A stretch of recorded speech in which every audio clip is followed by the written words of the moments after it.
shopping spree that I did, I wanted to go ahead and purchase my first tarot deck. Now, I'm no stranger to tarot. I have friends who've read, I've had readings done for me from strangers.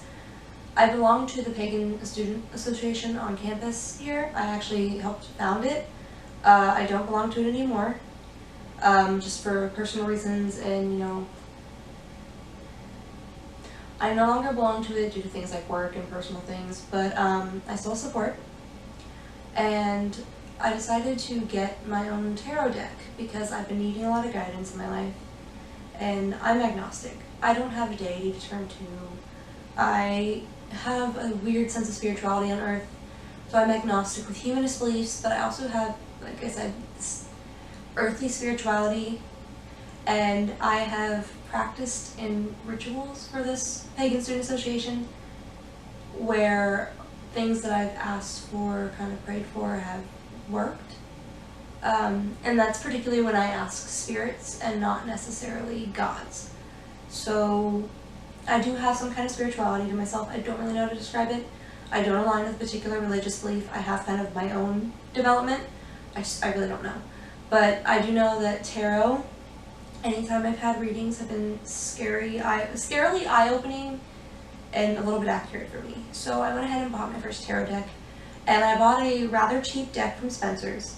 But I decided to go ahead and buy my first tarot deck because it's something I've been interested in a while.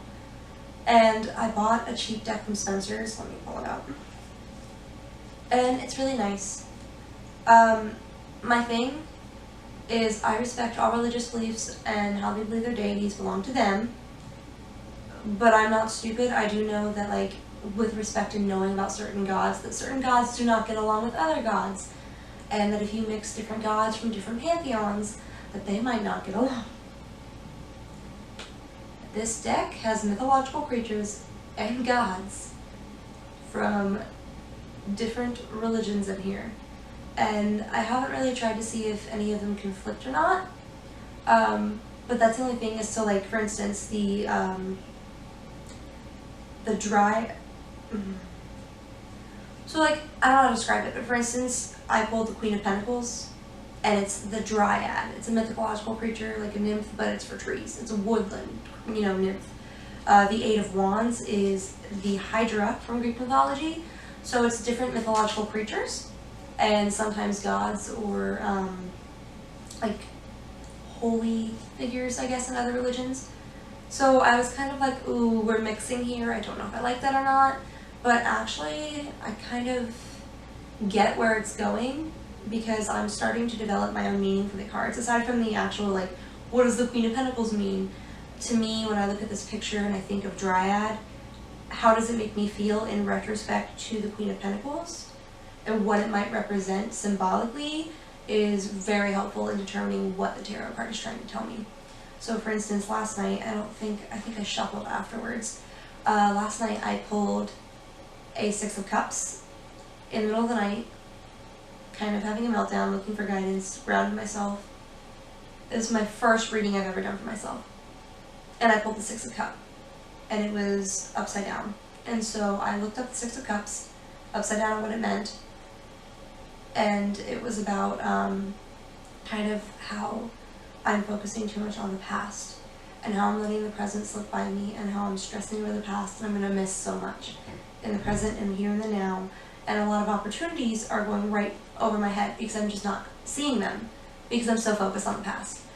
And that's kind of where my head was at. So to pull that card is like a, hey, focus on the present, stop thinking so much about the past. That's how I knew that despite like my discrepancies with who made the deck and I have a relationship now, which is awesome. So I went ahead and bought the deck from Spencer's. Spencer's also had a nice little mat, and I went ahead and got it. It's just a depiction of the sun and the moon. I don't know if you guys can see it, it's very sheer. But I just put this on, you know, like if I'm working on the floor, which I like working on the floor, I like being able to ground myself. So I would like to keep that on the floor and my cards off the floor, just as respect for my deck and the relationship I have with it. And then I went to Books A Million, and I got this nice little tarot bag because I'm not stupid. I know you're supposed to not put the deck back in the box it came in. And again, it's part of respecting your deck and the relationship you have with it. And I also put some crystals and stones in here So I have one white river rock and one black one just to represent balance. Because nothing's ever going to be coherently good or coherently evil. And some of your readings are going to be great readings, some of your readings are going to be bad readings. So to represent that kind of, you know, balance and harmony, I got a white rock and a black river rock. I have a couple pieces of quartz right here. I don't want to pick them up because they're very small. And then I have just one little chunk of amethyst. So I keep those in there for some guidance and wisdom and purity in my life. Yeah, that is my tarot deck. I kind of like it, again, despite the discrepancy I have with who made it and where it came from. Spencer's, obviously. When I went to Books A Million, they actually had a ton of decks, and I thought Books A Million was a Christian company. I think that might be Barnes & Noble. I think I might have it backwards. But I thought Books A Million was a Christian company. And then it turns out that they had a ton of tarot, a ton of books on tarot. So I did get a book on tarot. I'm going to find it. Yeah. Okay, so I got the only tarot book you'll ever need. Very helpful in just understanding like the history of tarot cards, what little history there is left that hasn't been, you know, erased or written over. Describing the difference of the arcana. Just a bunch of cool things to like help introduce me to tarot. And then I'm using the internet, obviously doing my research heavily. As to the meaning of the cards and how to build my relationship with the cards. But I actually rather enjoy it.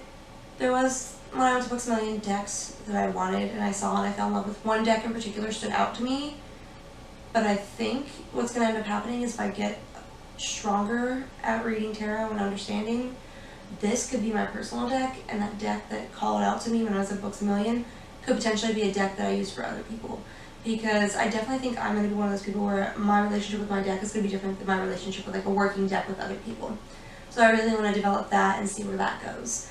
But for starting out, I actually have a decent relationship with my deck and I really like it. And I hope that this helps bring me some guidance in my life, because sometimes you need answers and sometimes just simply praying doesn't really do anything for me. And getting up and go. But when you don't have people in your life that go through some of the things that you go through, sometimes just pulling a card from a deck, looking up what it means, can give you that wake-up call and help you become self-aware of things that you're doing or the world around you. So I'm actually very grateful for finally buying my first tarot deck and creating this sort of self-awareness. I have some questions. Do you guys read tarot? Are you guys interested in tarot? Are you against it? Let me know how you feel down in the comments below. Like, comment, subscribe, and I'll see you guys later.